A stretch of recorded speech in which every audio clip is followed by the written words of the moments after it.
Hey again, guys. Stephanie Ablett here. Today I wanted to talk about self-love. Self-love and limiting thoughts.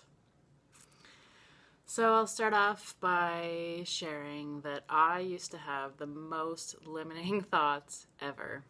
I would defeat myself every single day with thoughts of being fat and ugly and stupid and useless, and the list goes on and on. There wasn't a part of me that I was really a fan of at all. And it took a long time to realize that that's actually what was happening inside my head. And a lot of it came from childhood and came from, growing up with kids who would call you fat and ugly and what have you, which a lot of us go through all the time. And kids continue to go through today with bullying. But aside from that, there was other things that happened in my childhood that brought on those thoughts. And when I started my own personal self-growth journey and spiritual journey, I started to examine that. I started to examine the thoughts that were actually going through my mind and why they were there and why they were ruminating and on repeat over and over and over and over every single day. And when I got to a point where I could acknowledge that and pick them out, I became the observer of my thoughts, the observer of my limiting thoughts, and I turned them around. I eliminated them after a period of time. And so today I want to help you be the observer of your thoughts and the observer of your limiting thoughts, and to help you gain more of a rounded idea of what self-love is. Self-love is non-negotiable. Self-love is one of the most important aspects that you will find in any personal growth or any spiritual journey. If you don't love yourself, things are going to be really hard for you. Things were really, really hard for me for a very long time. And I'm on the other side of it now, and I want to help you get there too. So it starts with being an observer of your thoughts. And what do I mean by that?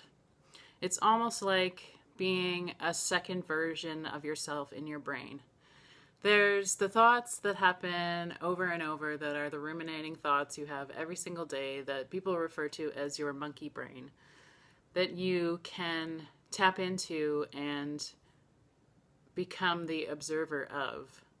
So inside your head you have these thoughts over and over, and then there's a part of you that is almost behind that, that's the observer, and you're picking out these specific thoughts that are not healthy for you, these toxic thoughts that are self-defeating and non-loving. You're going to become the observer of that thought and bring your awareness to it every time that it comes up.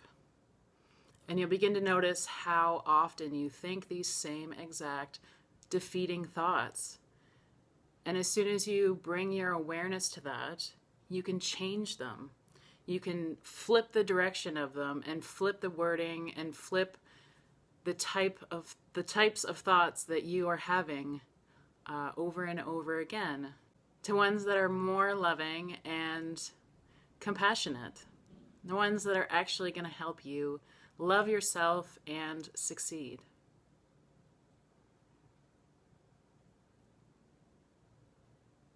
This is one of my favorite tools that I've used for years, and it's incredibly powerful. If you'd like to know more or get some more details on how specifically to do this, if this wasn't quite enough for you, shoot me an email. Connect with me. I would love to help you access these limiting thoughts so that we can clear them and help you start to really engage with your thoughts, engage with the way that you live and think of yourself in a more loving and compassionate way. And And even in my free course, the top 5 tips to harness being an empath, there's a section on self-love. And there you'll find an incredible resource that I found that's on my blog, as well as other tools and exercises, and a self-love guided meditation that I wrote. So if you'd like access to that, I'll leave the link below and you can get it for free. All right. Thanks so much, guys. Lots of love to you. Let's be more caring and compassionate towards ourselves and each other. All right. I'll talk to you soon. Take care.